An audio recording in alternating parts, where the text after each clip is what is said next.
나는 죽은 게 아니다. 5년 전 폐암 선고를 받고 떠났을 뿐이다. 떠났다고요? 그래. 부산에 있던 그 여자에게로. 시어머니의 눈에서 눈물이 흘렀습니다. 아이들한테는 죽었다고 했어.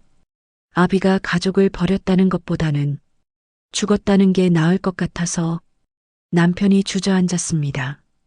구독과 좋아요 눌러주시면 더 좋은 영상으로 보답하겠습니다. 안녕하세요. 저는 올해로 결혼 12년 차가 된 38살 주부입니다. 이 이야기를 공개하기까지 정말 많은 고민이 있었습니다. 하지만 누군가는 제 이야기를 통해 위로받을 수도 또 경각심을 가질 수도 있을 것 같아 용기를 내봅니다. 2024년 3월 15일. 그날은 제 인생에서 절대 잊을 수 없는 날이 되었습니다. 아니, 정확히 말하면 우리 가족 모두에게 있어. 그 전과 그 후로 나뉘는 분기점이 된 날이었죠. 그날 아침 저는 여느 때처럼 새벽 6시에 일어났습니다. 남편은 여전히 코를 골며 자고 있었고 거실에는 어제 저녁에 시어머니가 드시다 남긴 한약 냄새가 은은하게 퍼져 있었습니다. 부엌에서 아침 준비를 하며 저는 창밖을 바라봤습니다. 봄비가 부슬부슬 내리고 있었죠. 오늘은 우산을 챙겨야겠네. 그때만 해도 저는 몇 시간 후에 닥칠 폭풍을 전혀 예상하지 못했습니다. 우리 집은 경기도 용인의 한 아파트였습니다. 32평 아파트, 대출금 3억 2천만 원 매달, 나가는 이자만 180만 원이었죠. 남편 박준호 42살은 중소 무역회사의 과장이었습니다. 월급 380만 원. 언제나 다음 달에는 승진할 거야 라고 말했지만 3년째 같은 자리였습니다. 저는 김서연 집 근처 세무사 사무실에서 파트타임으로 일했습니다. 월급 150만 원 적은 돈이었지만 가게의 보탬이 되고자 시작한 일이었죠. 그리고 집에는 한 분이 더 계셨습니다. 시어머니 박상숙 68살 5년 전 시아버지가 폐암으로 돌아가신 후 혼자 사시다가 3년 전부터 저희와 함께 살게 되셨죠. 어머니, 오늘 병원 가시는 날 맞죠? 제가 거실로 나가며 물었습니다.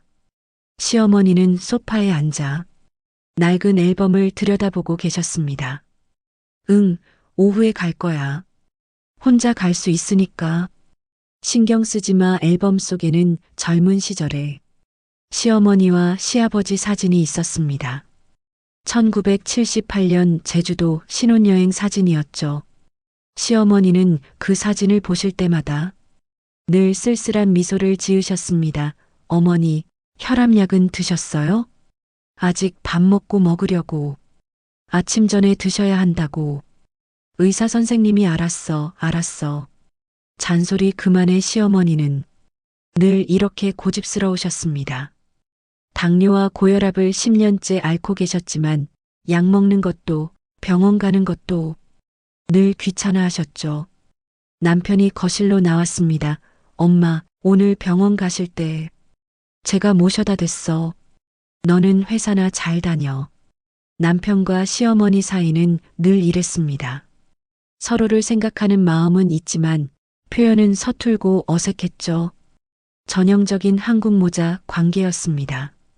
아침 식탁에 둘러앉았습니다. 된장찌개, 계란말이, 김치, 나물 반찬 평범한 한국 가정의 아침상이었죠. 오늘 거래처에서 클레임이 들어와서 늦을 것 같아. 남편이 숟가락을 들며 말했습니다. 또요? 지난주에도 늦게 들어왔잖아요. 어쩔 수 없어. 요즘 회사 사정이 안 좋아서. 시어머니가 한숨을 쉬셨습니다. 에휴, 우리 준호도 고생이 많네. 어머니는 걱정 마세요. 다 잘 될 거예요. 남편이 억지로 웃으며 말했습니다. 하지만 저는 알고 있었습니다. 남편의 회사가 최근 대형 거래처를 잃어서 구조조정 얘기가 나온다는 것을. 남편이 매일 밤 거실에서 구인 사이트를 뒤적거린다는 것을. 서연아, 너도 밥 좀 많이 먹어. 요즘 너무 말랐어. 시어머니가 제 밥그릇에 밥을 더 퍼주셨습니다. 괜찮아요. 어머니, 저 요즘 다이어트 중이에요. 무슨 다이어트 바람만 불어도 날아가게 생겼는데. 평범한 아침, 대화 평범한 걱정들. 그때까지만 해도 이 평범함이 얼마나 소중한 것인지 몰랐습니다. 아침 8시 남편이 먼저 집을 나섰습니다. 엄마, 오늘 병원 꼭 가세요. 약도 꼭 타오시고 알았다니까. 잔소리 그만하고 가. 남편이 나간 후 저도 출근 준비를 했습니다. 어머니, 냉장고에 반찬 다 있으니까 점심 챙겨 드세요. 그래, 너도 조심해서. 다녀와 집을 나서며 뒤를 돌아봤습니다. 시어머니는 여전히 거실에 앉아 KBS 아침마당을 보고 계셨죠. 그 뒷모습이 왜 그렇게 쓸쓸해 보였을까요? 세무사 사무실에 도착한 건 9시였습니다. 서연 씨, 오늘 3월 신고 마감이라 정신없을 거예요. 소장님이 커피를 건네며 말했습니다. 네, 열심히 하겠습니다. 컴퓨터 앞에 앉아 숫자들과 씨름하기 시작했습니다. 부가세 신고, 원천세 신고, 종합소득세 예상 세액 머리가 지끈거렸지만 일에 집중하면 잡념이 사라져서 좋았습니다. 오전 11시쯤 남편에게 카톡이 왔습니다. 오늘 정말 늦을 것 같아. 저녁 먼저 먹어. 저는 짧게 답했습니다. 알았어요. 힘내세요. 사실 서운했습니다. 결혼 12년 동안 남편과 함께 저녁을 먹은 날이 며칠이나 될까요? 하지만 이미 익숙해진 일상이었습니다. 점심시간 동료 은지 씨와 김밥집에 갔습니다. 서연 씨, 시어머니랑 같이 사는 거 힘들지 않아요? 뭐 다들 그렇게 살잖아요. 전 절대 못할 것 같아요. 시어머니랑 같이 살 바에는 이혼할래요. 은지 씨는 미혼이었습니다. 32살, 결혼에 대한 환상이 없다고. 늘 말했죠. 그래도 혼자보단 나아요. 외롭지 않고 제가 웃으며 말했지만 정말 그런지는 확신할 수 없었습니다. 오후 2시 17분 잊을 수 없는 그 시간 휴대폰이 울렸습니다. 여보세요? 며느리? 나 지금 어머니랑 병원인데. 목소리의 주인은 옆집 김 여사님이었습니다. 어머니가 갑자기 쓰러지셨어. 지금 응급실이야. 순간 머리가 하얘졌습니다. 네. 어머니가요? 어떻게 병원 가려고 나오시다가 아파트 현관에서 쓰러지셨어. 의식이 없어서. 119 불렀어. 빨리 와. 전화를 끊고 소장님께 말씀드렸습니다. 죄송합니다. 시어머니가 쓰러지셔서. 어머, 빨리 가세요. 괜찮아요. 택시를 잡아탔습니다. 아저씨, 아주대학병원 응급실이요. 빨리 좀 가주세요. 택시 안에서 남편에게 전화했습니다. 여보, 어머니가 쓰러지셨대. 지금 응급실에 계신데 뭐? 어머니가? 알았어. 나도 지금 출발할게. 창밖으로 스쳐 지나가는 풍경이 흐릿했습니다.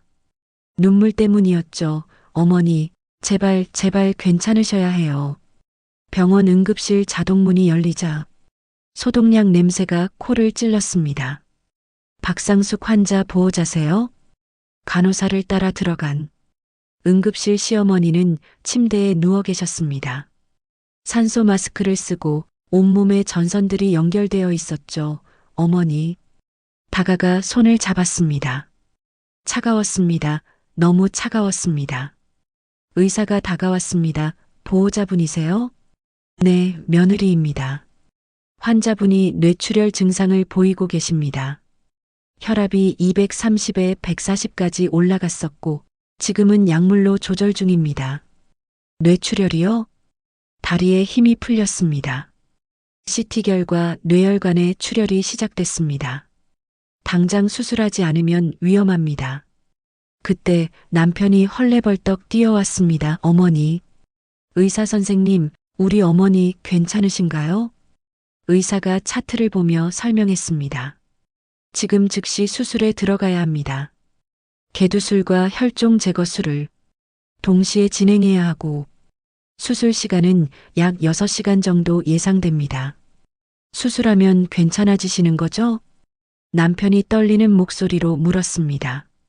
지금 수술하면 생존 가능성이 70%입니다. 하지만 1시간 더 늦어지면 50% 이하로 떨어집니다. 그럼 당장 수술해 주세요. 그때 간호사가 서류를 들고 왔습니다. 수술 동의서와 비용 관련 서류입니다. 서류를 받아든 순간 숫자가 눈에 들어왔습니다. 5,200만 원. 5,200만 원이요? 남편의 목소리가 떨렸습니다. 내 뇌수술은 비급여 항목이 많아서 그리고 중환자실 입원비까지 포함된 금액입니다.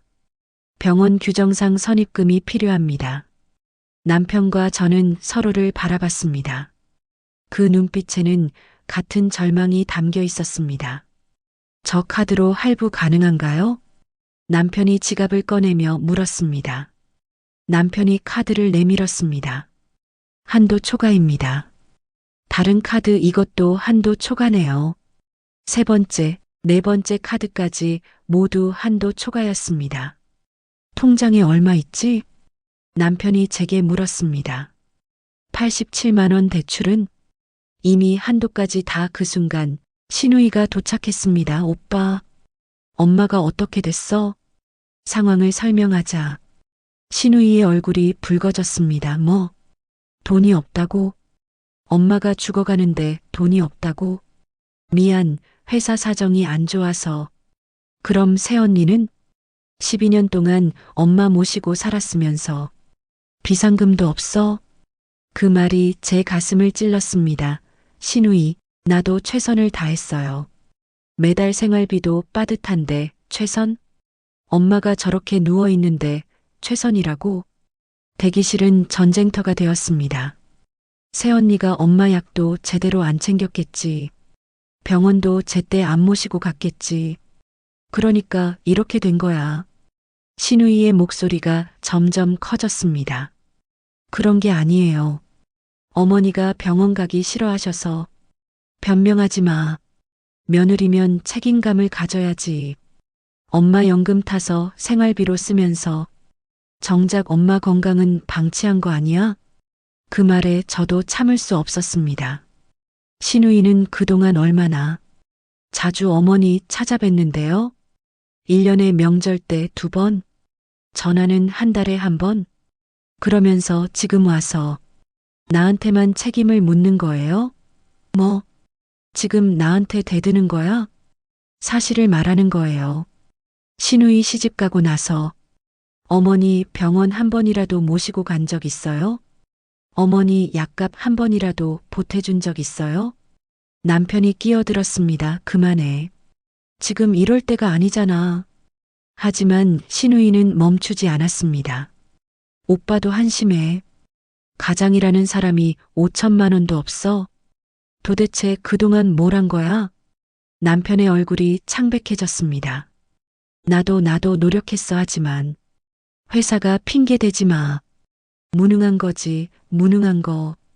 그때였습니다. 이봐요. 가족분들 간호사가 다가왔습니다. 여기는 병원입니다. 조용히 해주세요.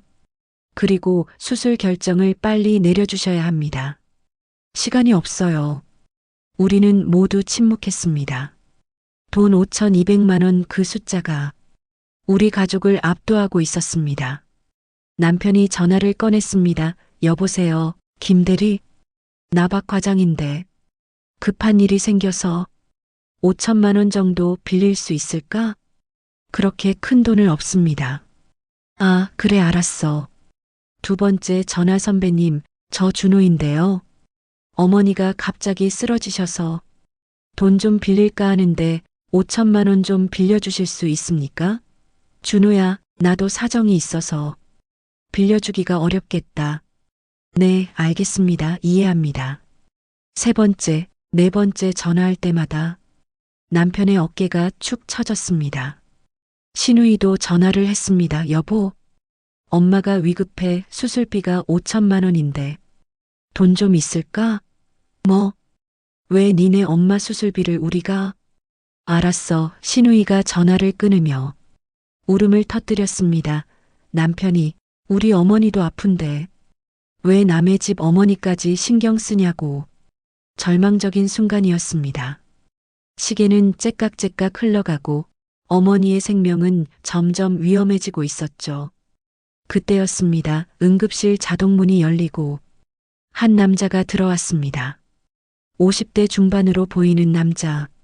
고급스러운 정장 차림이었지만 어딘가 급하게 온 듯 넥타이가 흐트러져 있었습니다. 그는 곧장 안내 데스크로 갔습니다. 박상숙 환자, 어디 계십니까? 저희는 모두 그를 바라봤습니다. 누구지? 남자가 우리 쪽으로 다가왔습니다. 박상숙 여사 가족분들이신가요? 남편이 일어섰습니다. 네, 그런데 누구시죠? 남자는 잠시 망설이다가 말했습니다. 저는 오래전 박상숙 여사님과 인연이 있었던 사람입니다. 우연히 소식을 듣고 왔습니다. 신우이가 의심스러운 눈빛으로 물었습니다. 오래된 인연이라니 우리 엄마 친구분이신가요?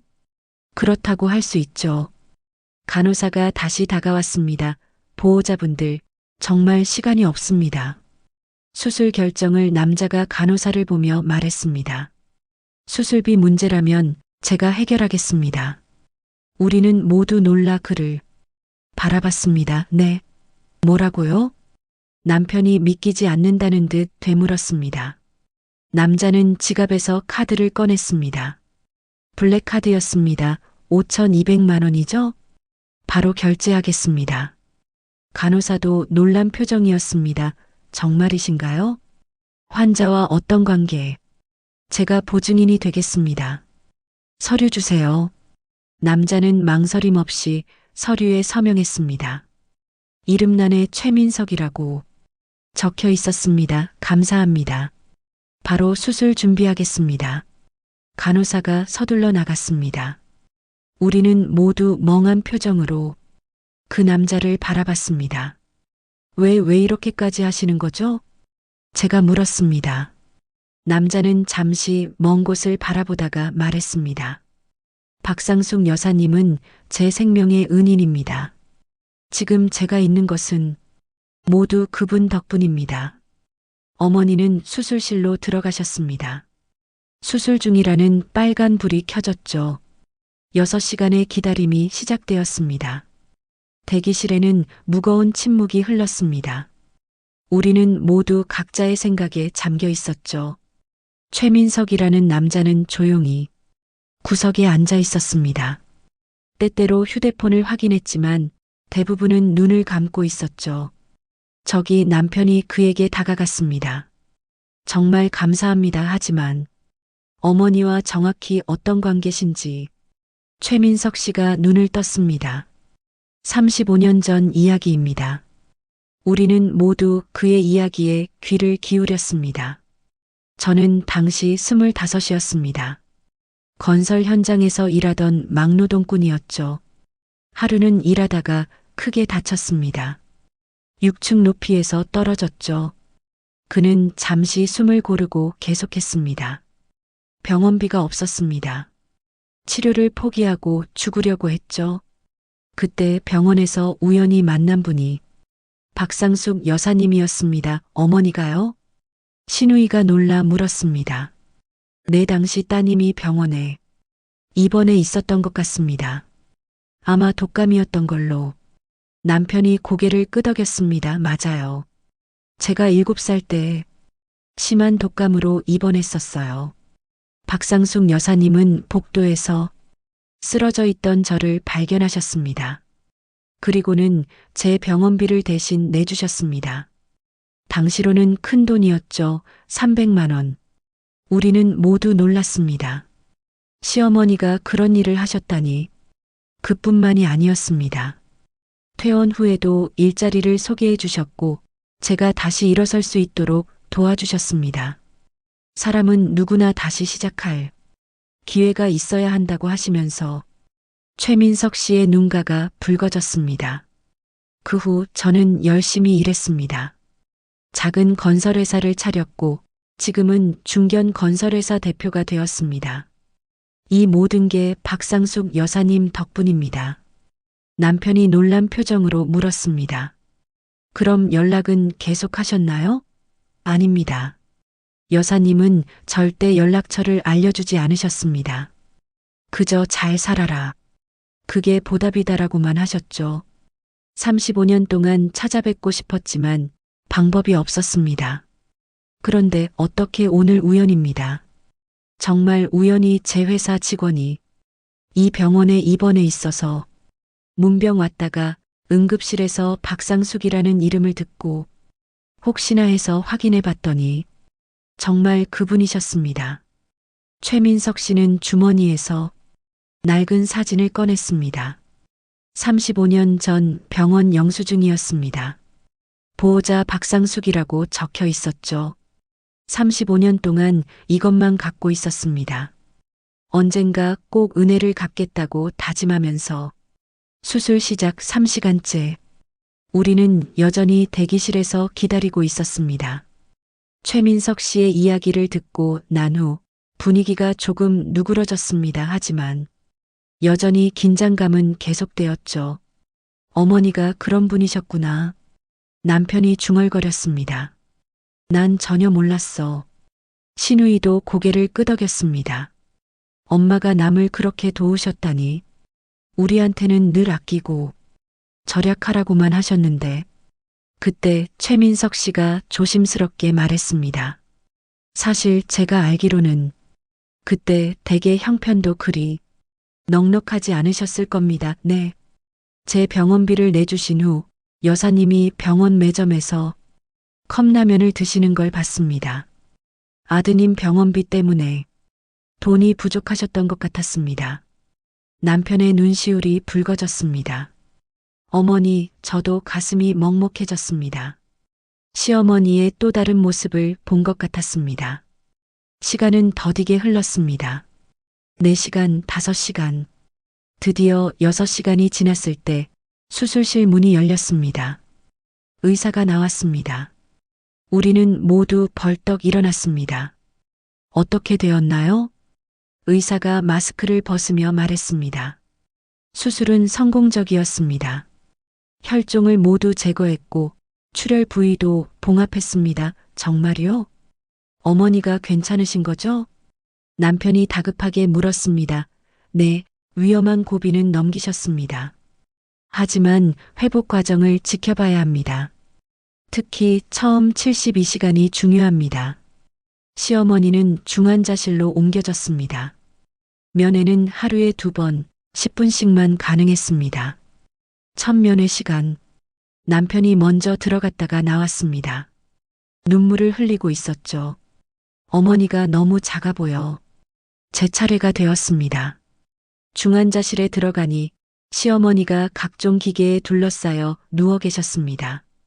머리에는 붕대가 감겨 있었고 얼굴은 창백했습니다. 어머니 조심스럽게 손을 잡았습니다. 그때 시어머니의 눈꺼풀이 떨렸습니다.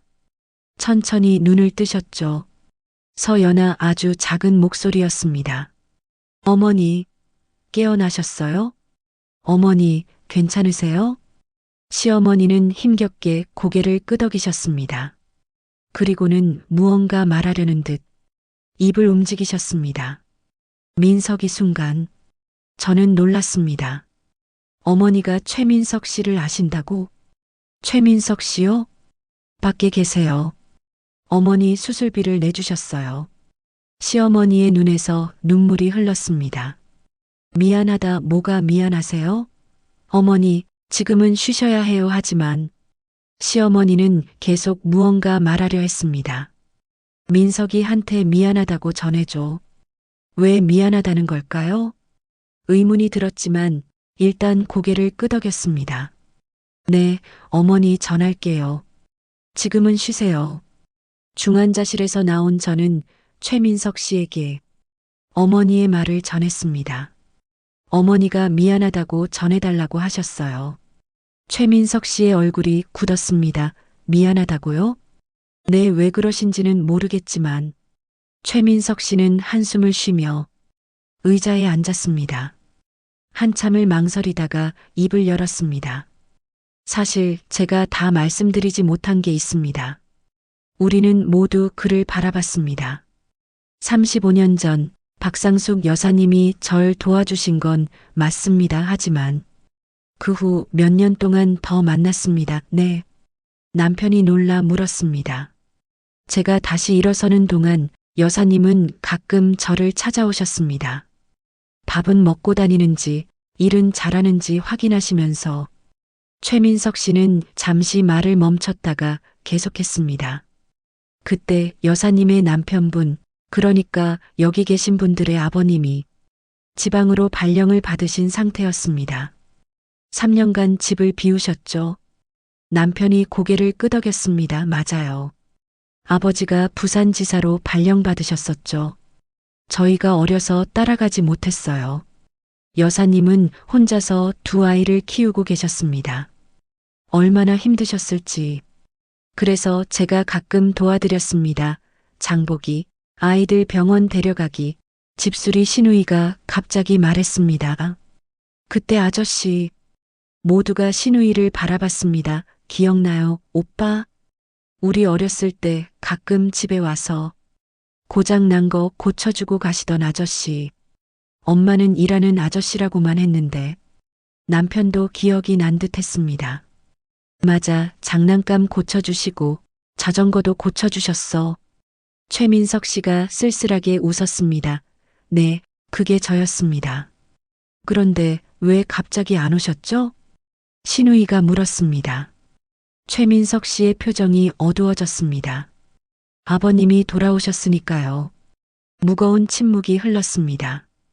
그리고 동네 사람들이 수군거리기 시작했습니다.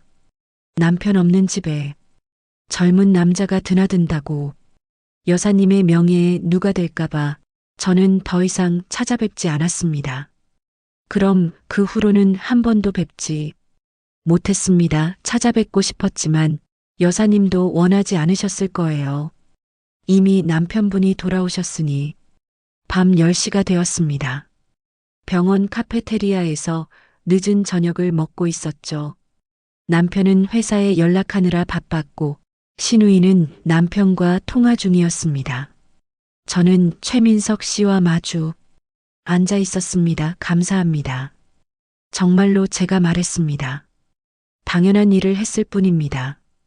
그때 최민석 씨가 저를 유심히 바라보더니 말했습니다. 혹시 3년 전 가을 강남역 근처 카페 블루문에 자주 가셨나요? 저는 깜짝 놀랐습니다. 어떻게 알지? 네, 맞아요. 어떻게 아세요? 최민석 씨가 미소를 지었습니다. 그때 혼자 우시던 분이 바로 며느님이셨군요. 순간 3년 전 기억이 떠올랐습니다. 그때 저는 정말 힘든 시기였습니다. 유산을 하고 얼마 안 됐을 때였죠. 두 번째 유산이었습니다. 남편은 괜찮아, 다음에 또 가지면 되지라고만 했고 시어머니는 며느리가 몸이 약해서 그래라고 하셨죠. 아무도 제 마음을 알아주지 않았습니다. 그래서 혼자 카페에 가서 울었던 거였습니다. 그때 제가 손수건을 드렸죠. 최민석 씨가 말했습니다. 네, 기억해요. 그때 그분이 최민석 씨였다니. 그 후로도 몇 번 우연히 만났죠. 같은 카페에서 맞습니다. 우연한 만남이 3번, 4번 이어졌죠. 처음엔 그저 안부 인사만 나눴습니다. 오늘은 좀 나아지셨나요? 네, 덕분에요. 그러다가 같은 테이블에 앉게 되었고 짧은 대화를 나누게 되었습니다.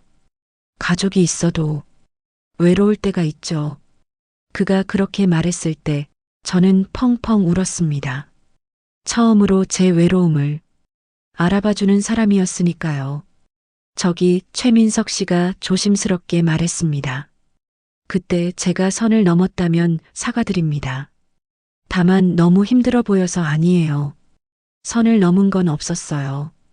그저 위로받았을 뿐이에요. 그건 사실이었습니다. 우리는 그저 가끔 만나 차를 마시며 이야기를 나눴을 뿐이었죠. 하지만 한 번은 제가 물었죠. 이렇게 힘드신데 왜 계속 참고 사시나요? 그때 며느님이 뭐라고 대답하셨는지 기억하세요? 기억났습니다. 가족이니까요. 가족은 떠나는 게 아니라 견디는 거라고 배웠어요. 그렇게 말씀하셨죠. 그때 생각했습니다. 이분이 바로 박상숙 여사님의 진짜 며느리구나. 여사님도 그렇게 사셨으니까요.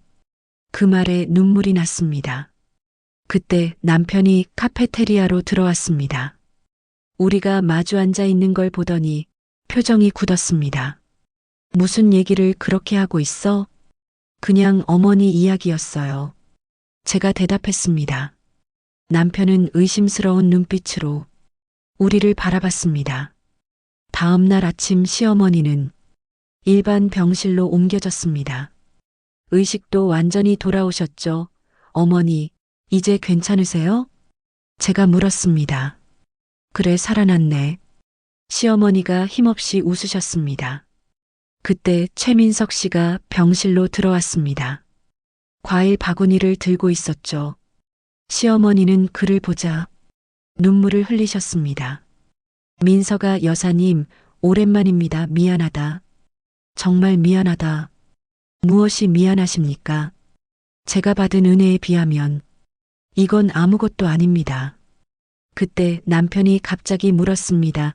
어머니, 이분과 정말 그때 일 때문에만 아시는 거예요? 다른 건 없으셨어요? 시어머니가 아들을 바라보셨습니다. 무슨 소리 하니? 아니, 그냥 궁금해서요. 3년 동안 아버지가 안 계실 때. 그만해, 오빠. 신우이가 남편을 제지했습니다. 하지만 남편은 멈추지 않았습니다. 솔직히 이상하잖아. 35년 만에 우연히 만났다는 것도 5천만 원을 선뜻 내준 것도 최민석 씨가 담담하게 말했습니다. 의심하시는 것도 당연합니다. 하지만 저와 여사님 사이에는 아무 일도 없었습니다. 그걸 어떻게 믿어요? 믿고 안 믿고는 자유입니다. 하지만 여사님이 편찮으신데 이런 이야기를 하는 건 적절하지 않은 것 같습니다. 남편은 씩씩거리며 병실을 나갔습니다. 저녁이 되었습니다.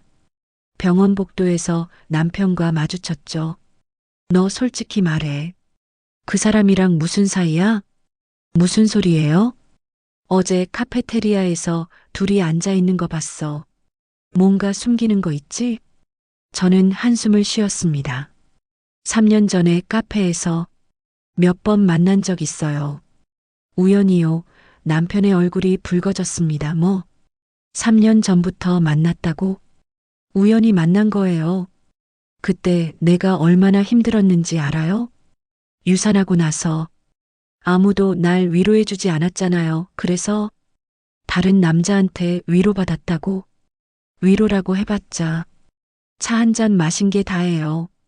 그것도 불륜이야. 유부녀가 다른 남자랑 몰래 만나면 그게 불륜이지 뭐야? 그 말에 화가 났습니다. 몰래 만난 게 아니에요. 그리고 당신은 그동안 나한테 잘했어요? 결혼하고 나서 단 한 번이라도 내 생일 기억한 적 있어요? 결혼 기념일은요? 유산했을 때 병원에 데려다 준 적이라도 있어요? 남편은 말문이 막혔습니다. 그건 12년 동안 저는 당신 집안의 며느리 역할만 했어요. 당신 어머니 모시고 집안일하고 당신 뒷바라지하고. 그런데 정작 나는 이 집에서 뭐해요? 그냥 식모, 간병인? 그런 생각을 하고 있었어? 당신이 그렇게 만들었잖아요. 우리의 말다툼 소리가 복도에 울렸습니다. 간호사가 다가와 조용히 해달라고 부탁했죠. 다음 날 신우이가 저를 따로 불렀습니다. 새언니, 우리 잠깐 얘기해요. 병원 앞 카페로 갔습니다. 단도직입적으로 말할게요. 새언니, 최민석 씨랑 무슨 관계예요? 신우이도 오빠처럼 의심하는 거예요? 의심이 아니라 사실 어제 최민석 씨 회사를 검색해 봤어요. 연 매출 5천억대. 중견 건설회사 대표더라고요. 미혼이고요. 그래서요? 이런 사람이 35년 전 일 때문에 5천만 원을 선뜻 낸다? 뭔가 이상하지 않아요? 저는 아무 말도 하지 않았습니다. 신우이가 휴대폰을 꺼내 사진을 보여줬습니다. 이거 새언니 맞죠? 사진을 보니 깜짝 놀랐습니다. 3년 전 카페 블루문 앞에서 찍힌 CCTV 사진이었습니다. 최민석 씨와 제가 함께 나오는 장면이었죠. 어떻게 최민석 씨 회사? 법무팀에 제 친구가 있어요. 부탁해서 확인해 봤죠. 3년 전부터 두 분이 그 카페에서 정기적으로 만났더라고요. 한 달에 두세 번씩. 저는 아무 말도 할 수 없었습니다. 새언니, 솔직히 말해요. 둘이 사귀는 거죠?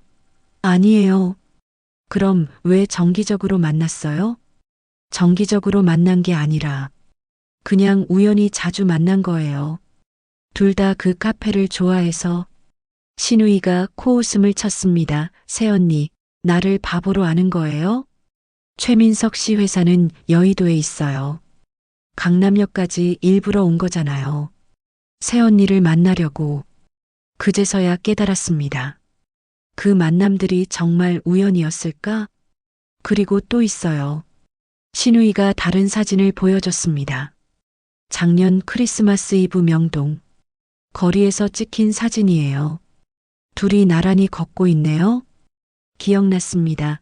작년 크리스마스 이브 남편은 회사 송년회라며 집에 안 들어왔고 시어머니는 일찍 주무셨죠. 혼자 집에 있기 싫어서 명동에 갔었습니다. 그리고 우연히 최민석 씨를 만났죠. 혼자 크리스마스를 보내시나요? 내 가족들이 다 바빠서요. 저도 혼자인데 같이 저녁이나 드실까요? 그렇게 같이 저녁을 먹었습니다. 정말 그것뿐이었지만 이것도 우연이라고 할 거예요? 신우이가 추궁했습니다. 그날은 정말 우연이었어요. 새언니, 이제 그만 인정해요. 불륜이잖아요. 그 단어가 가슴에 비수처럼 꽂혔습니다. 불륜이 아니에요. 우리는 선을 넘은 적 없어요. 그저 가끔 만나서 이야기를 나눴을 뿐이에요. 정서적 불륜도 불륜이에요. 신우이의 말이 맞았습니다. 육체적 관계는 없었지만 마음은 어땠을까요? 병실로 돌아왔을 때 시어머니가 저를 부르셨습니다. 서연아, 이리 와 앉아. 남편과 신우이는 잠시 나가 있었습니다. 어머니 다 알고 있다네. 시어머니가 제 손을 잡으셨습니다. 민석이랑 만났던 거. 저는 깜짝 놀랐습니다. 어머니가 어떻게 민석이가 가끔 나한테 전화했거든. 너를 만났다고. 너무 힘들어 보인다고. 최민석 씨가 어머니께 연락을? 그래, 3년 전부터. 처음엔 우연히 내 며느리를 만났다고 했지. 그런데 점점 그 아이 목소리에 감정이 실리더라. 시어머니의 눈에 눈물이 맺혔습니다. 미안하다. 서연아, 내가 너무 못된 시어머니였구나, 어머니. 내가 유산했을 때 나는 내 마음은 생각 안 하고 손주 생각만 했지. 내가 얼마나 아팠을지, 여자로서 얼마나 절망했을지. 시어머니가 제 손을 꼭 쥐셨습니다. 그리고 우리 준호 아비를 닮아서 무심하기만 하고 내가 12년 동안 얼마나 외로웠을까. 어머니, 괜찮아요. 민석이가 그랬어. 여사님 며느리가 너무 외로워 보입니다. 가족이 있는데도 혼자인 것 같아 보입니다라고. 저는 눈물을 참을 수 없었습니다. 그래서 내가 말했지. 그럼 내가 곁에 있어줘라. 내 며느리가 외롭지 않게 해줘라고. 어머니가 그렇게 말씀하셨어요? 그래, 내가 허락했어. 아니, 부탁했어. 충격적인 고백이었습니다. 하지만 민석이는 끝까지 선을 지켰지. 여사님, 며느리는 여사님처럼 강한 분입니다. 저는 그저 곁에서 지켜볼 뿐입니다라고 했어. 그때 문이 열리고 남편이 들어왔습니다. 무슨 얘기를 그렇게 하세요? 시어머니가 아들을 바라보셨습니다. 준호야. 네, 어머니.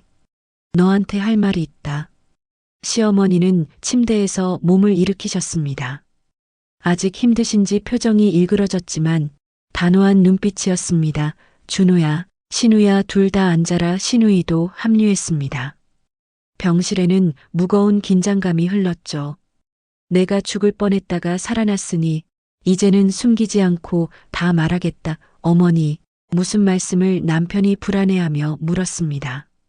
35년 전 네 아비가 부산으로 발령났을 때 일이다. 시어머니는 천천히 과거를 들춰내기 시작했습니다.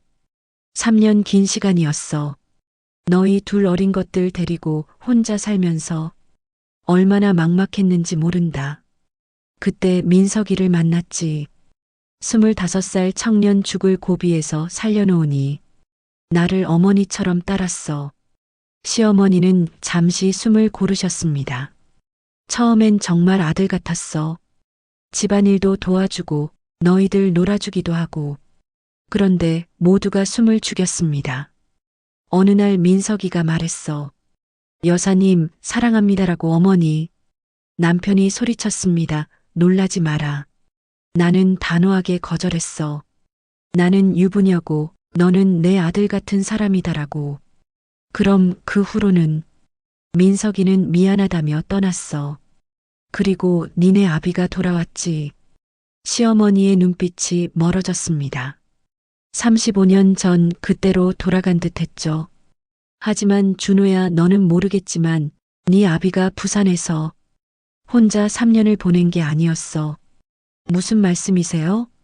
남편이 떨리는 목소리로 물었습니다. 네 아비는 부산에 여자가 있었어. 내가 우연히 알게 됐지.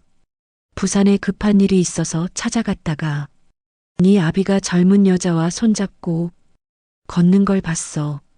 충격적인 고백이었습니다.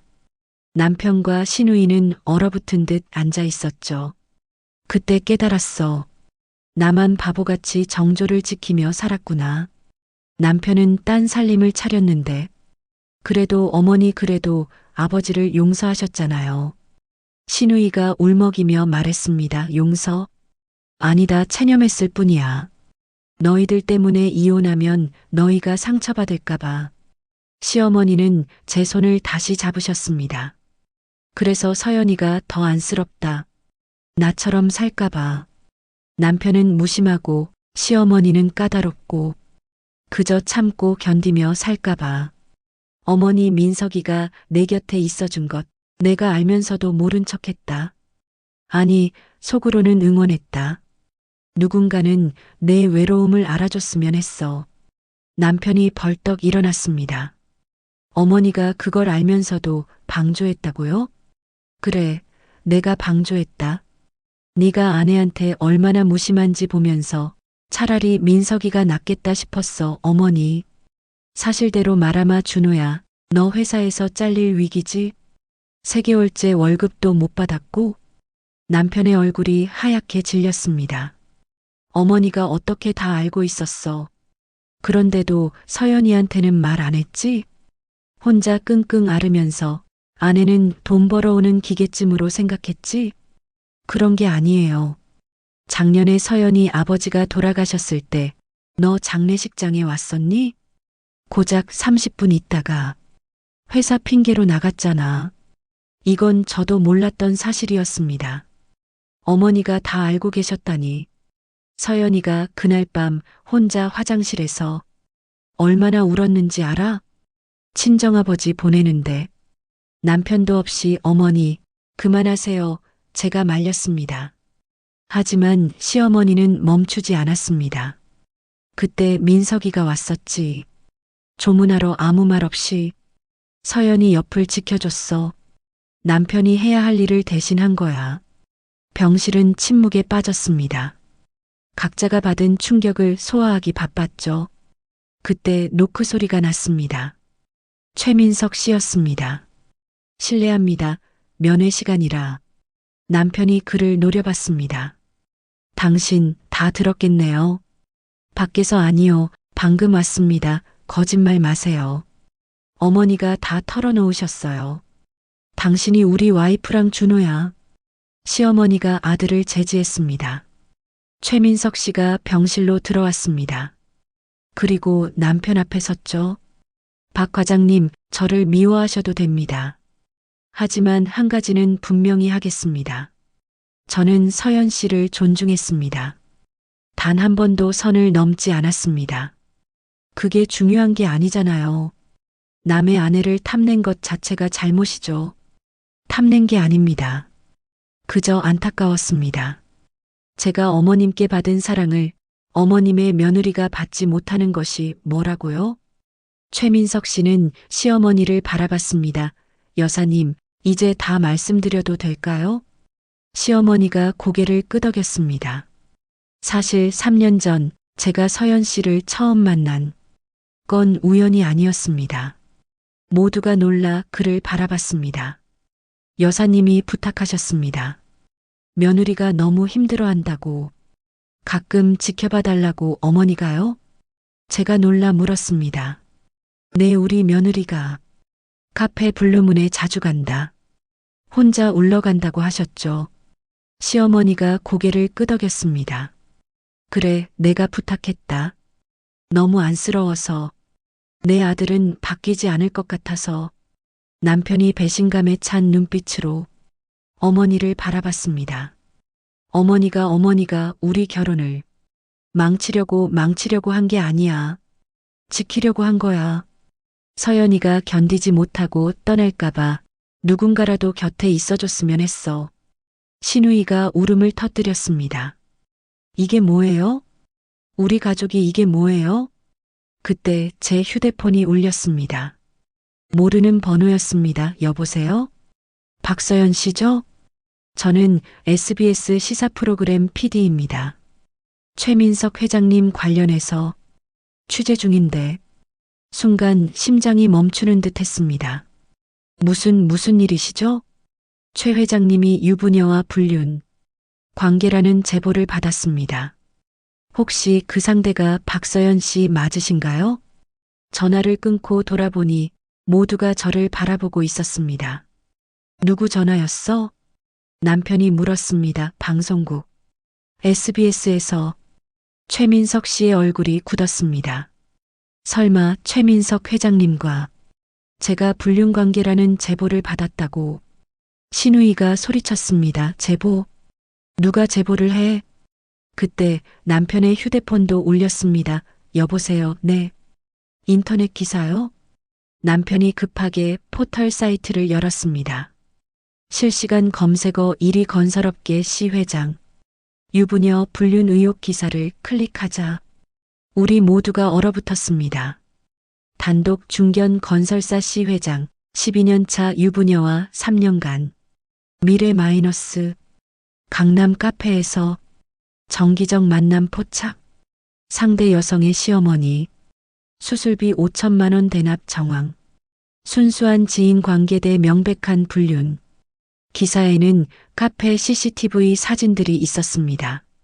최민석 씨와 제가 나란히 걷는 사진, 카페에서 마주 앉아 있는 사진 댓글은 이미 수백 개가 달려 있었습니다. 역시 재벌은 다르네. 유부녀가 젊은 회장 꼬셔서 돈 뜯어낸 거 아니야? 시어머니 수술비까지 대줬다니. 진짜 사랑인가? 남편 불쌍하다. 신우이가 휴대폰을 바닥에 던졌습니다. 미쳤어. 이제 온 세상이 다 알게 됐잖아. 남편은 멍한 표정으로 화면을 바라보고 있었습니다. 이게 진짜 일어난 일이야? 최민석 씨가 전화를 꺼냈습니다. 홍 변호사?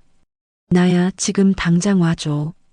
그리고 언론 대응팀도 소집해. 시어머니는 침대에 누운 채 눈을 감으셨습니다. 내 잘못이다. 다 내 잘못이야. 저는 다리에 힘이 풀려 의자에 주저앉았습니다. 어떻게 이런 일이 30분 후 병원은 기자들로 가득 찼습니다. 박서연 씨, 한 말씀만 해주세요. 최 회장과 어떤 사이신가요? 남편분은 알고 계셨나요? 병원 보안 요원들이 기자들을 막았지만 이미 통제 불능이었습니다. 최민석 씨의 변호사가 도착했습니다. 회장님, 일단 이곳을 벗어나셔야 합니다. 서연 씨 가족들은 VIP 병동으로 옮겨드리겠습니다. 보안이 철저한 곳으로. 그렇게 우리는 급하게 병실을 옮겼습니다. VIP 병동은 조용했습니다. 하지만 우리 가족의 내면은 폭풍우가 몰아치고 있었죠. 남편이 드디어 입을 열었습니다. 이혼하자 한마디만 얘기했죠. 그 말이 12년 결혼 생활을 끝내는 선언이었습니다. 여보, 이제 여보라고 부르지 마. 온 세상이 다 아는데. 무슨 부부야? 내가 바람난 여자 남편으로 조롱받으며 살아야 해? 바람난 게 아니라고 했잖아요. 그게 중요해? 세상 사람들이 뭐라고 생각하는지가 중요하지. 내일 회사 가면 다들 날 어떻게 볼까? 아, 저 불쌍한 놈, 마누라가 재벌이랑 이러겠지. 남편은 주먹으로 벽을 쳤습니다.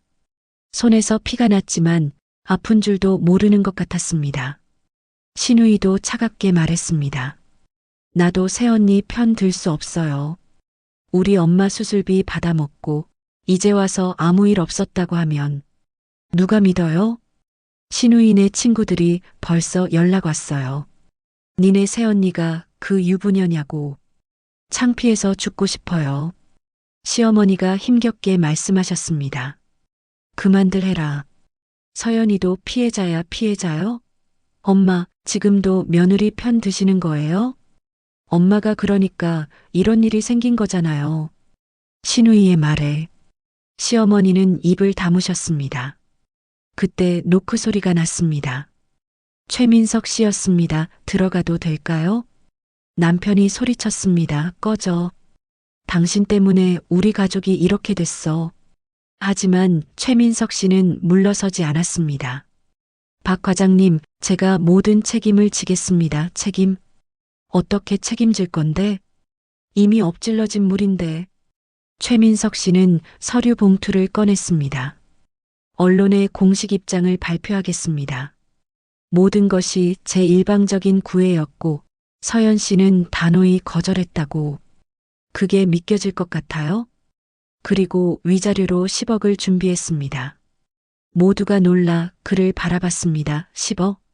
네, 박 과장님과 서연 씨가 이혼하시더라도 서연 씨가 경제적 어려움 없이 살 수 있도록. 남편이 비웃었습니다. 결국 돈으로 해결하려는 거네요. 역시 재벌담네 돈으로 해결하려는 게 아닙니다. 제가 만든 상황에 대한 책임을 지려는 겁니다. 당신이 만든 상황? 최민석 씨는 한숨을 쉬었습니다. 사실 이 모든 것을 언론에 제보한 사람이 누군지 압니다. 제보자가 누구예요? 신우이가 다급하게 물었습니다. 최민석 씨는 잠시 망설이다가 입을 열었습니다. 제 회사 부사장 강태성입니다. 부사장이 왜? 제가 결혼하지 않으면 회사를 물려받을 거라 생각했던 사람입니다. 제 조카이기도 하고요. 하지만 최근 제가 결혼을 고려한다는 소문이 돌자 설마 그 상대가 제가 놀라 물었습니다. 네, 서연 씨였습니다. 모두가 경악했습니다. 뭐라고요? 나랑 결혼을 고려했다고요? 언제부터 그런 생각을? 최민석 씨는 조용히 대답했습니다. 2년 전부터입니다. 서연 씨가 이혼을 고민한다는 것을 알았을 때부터 남편이 저를 노려봤습니다. 이혼을 고민했다고? 2년 전부터? 저는 아무 말도 할 수 없었습니다. 사실이었으니까요. 그래서 기다렸습니다. 언젠가 서연 씨가 자유로워지면 그때 정식으로 프로포즈 하려고. 미쳤어. 신우이가 중얼거렸습니다. 하지만 강태성이 먼저 움직였습니다. 우리의 만남을 미행하고 사진을 찍고 그리고 가장 최악의 타이밍에 폭로한 겁니다. 최악의 타이밍? 어머님이 쓰러지시고 제가 수술비를 낸 직후 불륜으로 보이기 가장 좋은 타이밍이죠. 그제서야 모든 퍼즐이 맞춰졌습니다. 남편이 허탈하게 웃었습니다. 그래서 당신은 내 아내를 사랑한다는 거예요? 최민석 씨는 남편을 똑바로 바라봤습니다. 네, 사랑합니다. 그 한마디에 병실 안 공기가 얼어붙었습니다. 3년 동안 지켜봤습니다. 힘들어하면서도 끝까지 가정을 지키려는 모습을, 외로워하면서도 늘 밝게 웃으려는 모습을. 그런 서연 씨를 어떻게 사랑하지 않을 수 있겠습니까? 남편이 주먹을 불끈 쥐었습니다. 그래도 당신은 선을 넘으면 안 됐어. 남의 아내인데. 알고 있습니다. 그래서 3년을 기다렸습니다. 단 한 번도 제 마음을 고백하지 않고 그때 시어머니가 말씀하셨습니다. 민서가, 네, 여사님, 내가 정말 서연이를 사랑한다면 지금 여기서 포기해라. 어머니, 서연이는 아직 준호의 아내야.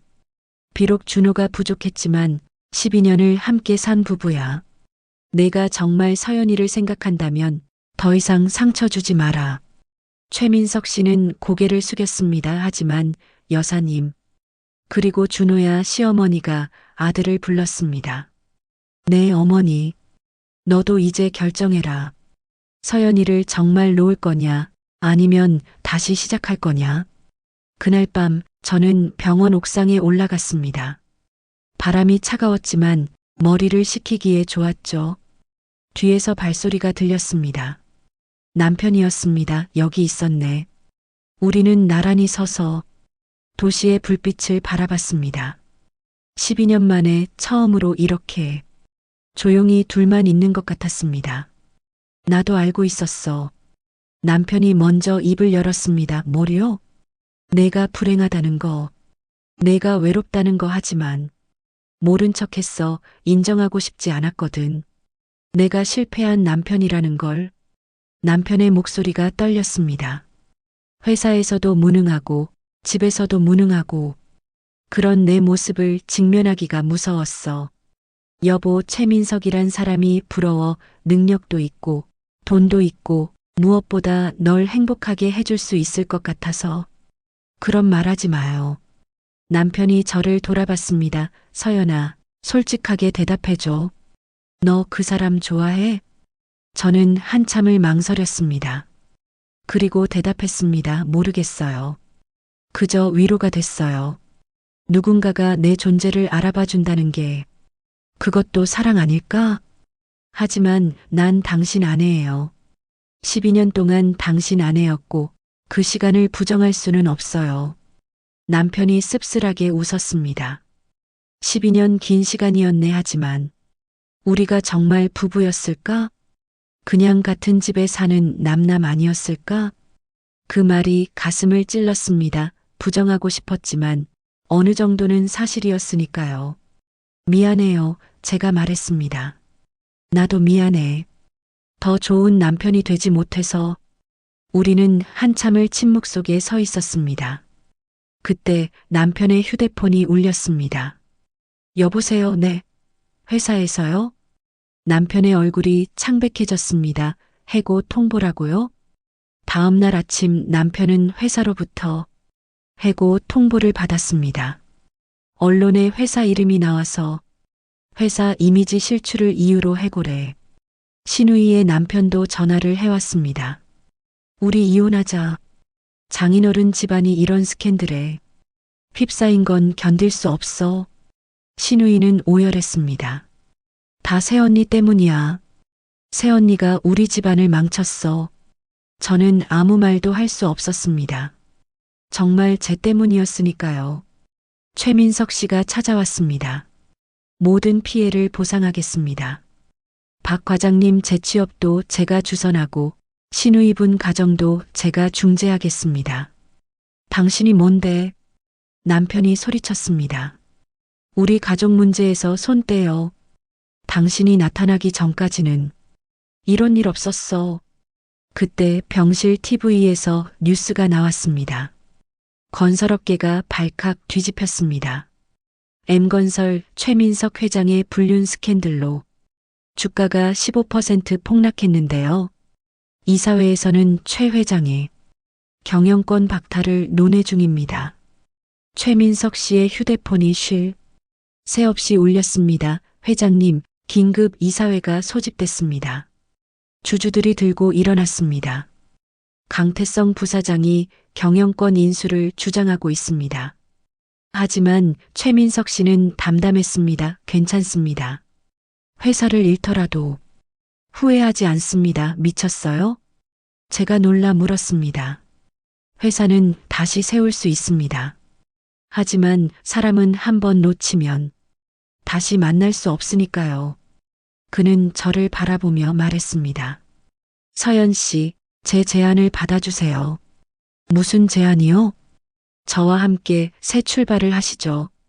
이 모든 상처와 오해를 뒤로 하고 안 돼. 병실 문이 열리고 누군가 들어왔습니다. 놀랍게도 시아버지였습니다.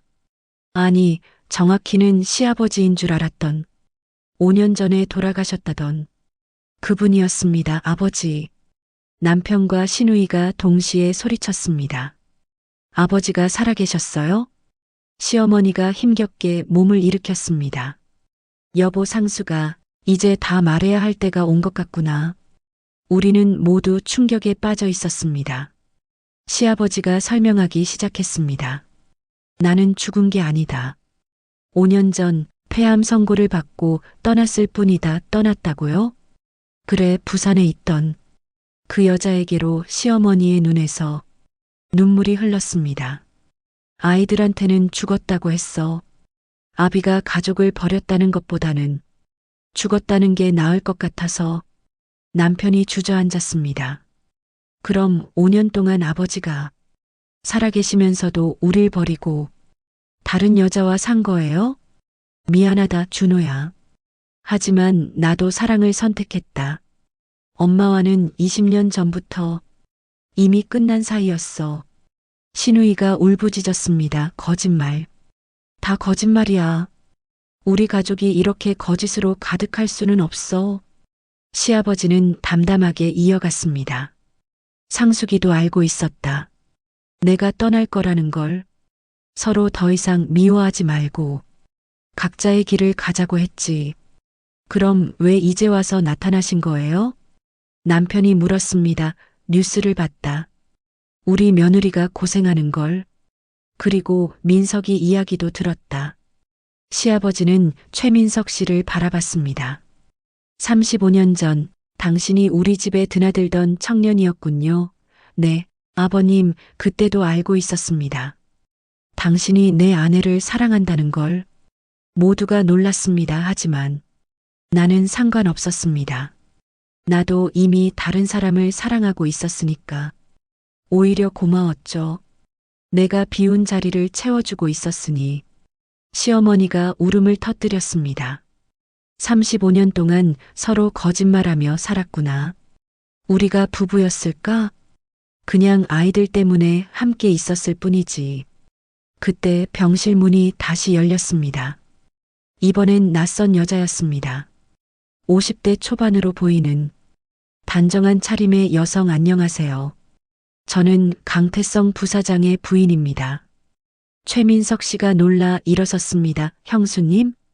최 회장님, 이제 진실을 밝혀야 할 것 같아서 왔습니다. 그녀는 서류 봉투를 꺼냈습니다. 남편이 언론에 제보한 건 맞습니다. 하지만 이유가 회사 때문만은 아니었어요. 무슨 말씀이십니까? 남편도 박서연 씨를 좋아했거든요. 또 한 번의 충격이었습니다. 네. 3년 전 남편이 세무 문제로 박서연 씨가 일하는 세무사 사무실에 갔다가 박서연 씨를 보고 한눈에 반했대요. 강태성 부사장 부인은 사진을 꺼냈습니다. 강태성이 제 사무실 앞에서 기다리는 사진들이었습니다. 남편도 박서연 씨 주변을 맴돌았어요. 그러다가 회장님이 박서연 씨를 만나는 걸 알게 됐죠. 질투심에 미쳐서 이런 일을 꾸민 거예요. 최민석 씨가 주먹을 불끈 쥐었습니다. 그 자식이 회장님만 사라지면 자기가 박서연 씨에게 접근할 수 있다고 생각했나 봅니다. 정말 한심한 남자죠. 그녀는 한숨을 쉬었습니다. 저도 이혼할 겁니다. 그리고 이 증거들을 언론에 공개할 거예요. 진짜 악인이 누구인지 밝히겠습니다. 병실은 혼란 그 자체였습니다. 시아버지의 생존, 강태성 부사장의 집착, 거짓과 진실이 뒤엉킨 관계들. 그때 시어머니가 입을 열었습니다. 이제 됐다 다 됐어 어머니. 우리 모두가 거짓말쟁이였구나. 사랑한다면서 속이고 가족이라면서 외면하고. 시어머니는 저를 바라보셨습니다. 서연아, 네, 어머니, 너만은 정직하게 살아라. 우리처럼 살지 마라. 그리고 남편을 향해 말했습니다. 준호야, 이제 서연이를 놓아줘라. 어머니, 내가 서연이를 사랑한 적 있니? 진짜로 사랑한 적이 있냐고. 남편은 대답하지 못했습니다. 너는 그저 아내가 필요했을 뿐이야. 집안일 해주고, 나 돌봐주고, 체면 지켜줄 아내가 그런 게 아니에요. 아니, 맞아. 너도 알고 있을 거야. 내가 서연이를 단 한 번도 한 사람으로 여자로 본 적 없다는 걸. 남편은 고개를 떨구었습니다. 시어머니는 최민석 씨를 봤습니다. 민서가 네, 여사님, 내가 서연이를 데려가거라 어머니. 모두가 놀랐습니다. 35년 전 내가 너를 놓친 게 후회스럽다. 그때 용기가 있었다면, 너와 함께 떠났다면, 우리 모두가 행복했을지도 모른다. 시어머니의 고백은 계속됐습니다. 서연이가 나처럼 살지 않았으면 좋겠다. 사랑하지 않는 사람과 의무로 사는 인생. 그런 인생은 지옥이야. 다음 날 강태성 부사장 부인의 폭로가 언론에 공개되었습니다. 속보 M건설 불륜 스캔들의 진실 마이너스. 강태성 부사장의 일방적 스토킹이 발단 마이너스. 질투심에 의한 조작된 스캔들 마이너스. 최민석 회장과 박서연 씨는 피해자. 여론이 순식간에 뒤집혔습니다. 강태성 나쁜 놈, 최민석 회장 불쌍하다. 진정한 사랑을 방해한 악마 박서연 씨도. 피해자네 강태성 부사장은 결국 구속되었습니다. 명예훼손, 스토킹, 업무방해 등의 혐의로. 최민석 씨의 회사도 안정을 되찾았습니다. 주주들이 오히려 최 회장을 지지했죠. 하지만 우리 가족은 이미 돌이킬 수 없을 만큼 깨져 있었습니다. 일주일 후 시어머니는 퇴원하셨습니다. 그리고 충격적인 발표를 하셨죠. 나는 요양원에 들어가겠다. 어머니, 왜 갑자기 이제 혼자 살고 싶다. 남은 인생이라도 나답게 살고 싶어. 시아버지도 왔습니다. 이혼 서류를 들고 늦었지만 이제라도 정리하자. 30년 만에 이혼 어이없게도 두 분은 담담하게 서류에 서명했습니다. 신우이도 결정을 내렸습니다. 나도 이혼할 거예요.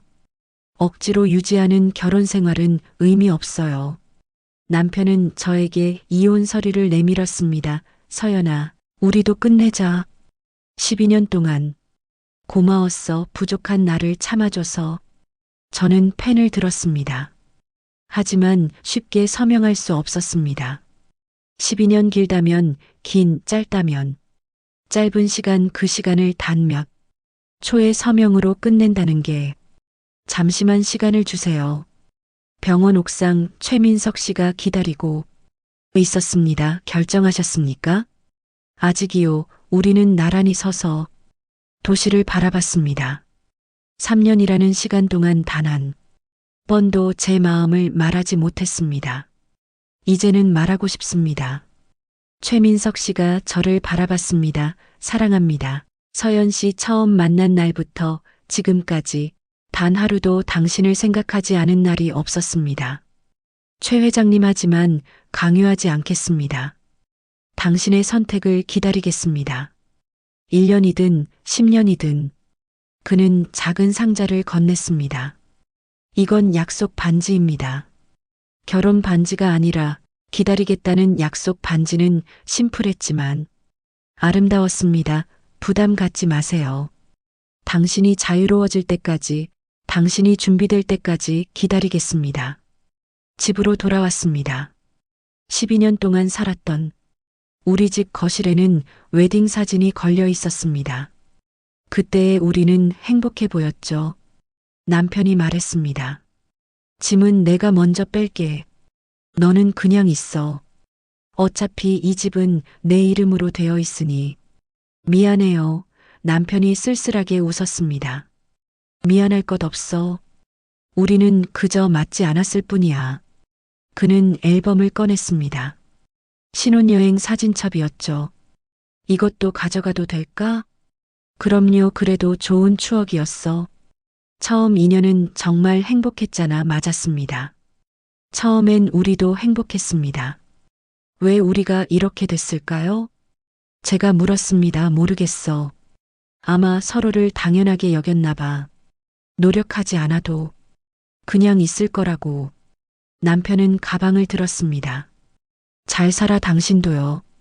문이 닫히는 소리. 그렇게 12년이 끝났습니다. 이혼 후 3개월.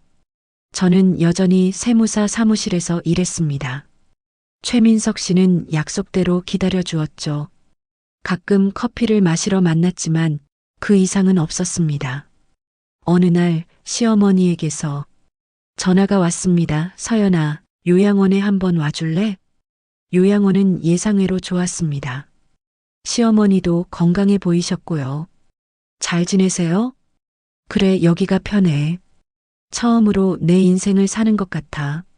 시어머니는 제 손을 잡으셨습니다. 너는 어떠니? 저도 적응하고 있어요. 민석이는? 기다려주고 있어요. 시어머니가 미소 지으셨습니다. 좋은 사람이야. 35년 전에도 지금도 어머니는 후회하세요? 후회? 물론 후회하지 하지만 이제는 받아들였어. 인생이 원래 그런 거니까. 시어머니는 창밖을 바라보셨습니다. 서연아, 너는 후회하지 않는 선택을 해라. 사랑을 선택하든 자유를 선택하든 내 선택이면 돼. 6개월 후 뜻밖의 연락을 받았습니다. 서연아, 나 준호야, 무슨 일이세요? 밥이나 한번 먹을까? 우리는 처음 데이트했던 레스토랑에서 만났습니다. 남편은 많이 변해 있었습니다. 살이 빠지고 눈빛도 달라졌죠. 잘 지내? 네, 당신은요? 나도 잘 지내. 새로운 회사에 취직했어. 작은 회사지만 분위기 좋아 다행이네요. 남편이 봉투를 건넸습니다. 이게 뭐예요? 그동안 생활비 늦었지만 이제라도 주고 싶어서. 봉투 안에는 1,000만 원이 들어 있었습니다. 이렇게 많이 그동안 내가 고생한 거에 비하면 적지, 더 벌어서 더 줄게. 남편은 진심이었습니다. 고마워요. 내가 고마워. 12년 동안 부족한 나를 참아줘서. 우리는 담담하게 웃었습니다. 혹시 최민석 씨랑은 어떻게 돼가? 아직 결정 못했어요. 그 사람 좋은 사람이야. 너한테는 나보다 훨씬 나은 사람이고 행복해져. 진심이야. 남편이 일어섰습니다. 아, 그리고 엄마가 안부 전해달래. 요양원에서 행복하게 지내신대. 가끔 찾아뵙고 있어요. 알아, 엄마가 말했어. 내가 진짜 며느리 같다고. 나보다 낫다고. 우리는 레스토랑 앞에서 헤어졌습니다. 잘 가요. 너도 돌아서는. 남편의 뒷모습이 처음으로 편안해 보였습니다. 1년이 지났습니다. 최민석 씨는 여전히 기다리고 있었습니다. 한결같이, 변함없이. 그의 회사는 더 크게 성장했고 강태성 부사장은 징역 3년을 선고받았습니다. 크리스마스 이브 작년과 똑같이 명동거리에서 만났습니다. 일부러 오신 거죠? 제가 물었습니다. 내 작년의 그날을 기억하고 싶어서. 우리는 거리를 걸었습니다. 캐럴이 울려 퍼지고 사람들은 행복해 보였죠. 1년을 기다렸습니다. 최민석 씨가 말했습니다. 알아요. 이제 대답을 들어도 될까요? 저는 가방에서 무언가를 꺼냈습니다. 1년 전 그가 준 약속 반지였습니다. 이제 낄 수 있을 것 같아요. 최민석 씨의 얼굴이 환해졌습니다. 정말입니까? 네, 이제 준비됐어요.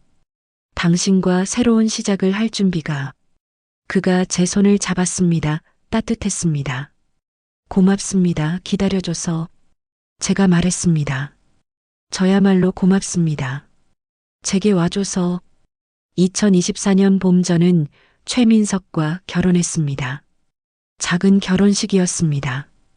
가족과 가까운 친구들만 초대했죠. 놀랍게도 시어머니가 오셨습니다. 휠체어를 타고 있었지만 행복해 보이셨어요. 서연아, 예쁘구나. 어머니, 이제는 진짜 행복해져라. 더 이상 누구를 위해서가 아니라 너를 위해서. 남편 아니, 전 남편도 왔습니다. 새로운 연인과 함께 축하해 고마워요. 행복해 보여서 다행이야. 당신도요. 우리는 진심으로 서로의 행복을 빌었습니다. 시누이는 오지 않았습니다. 하지만 축하 메시지를 보냈죠. 새언니, 이제는 이해해요. 축하해요. 최민석의 품에 안겨 있으니 지난 15년이 꿈 같았습니다.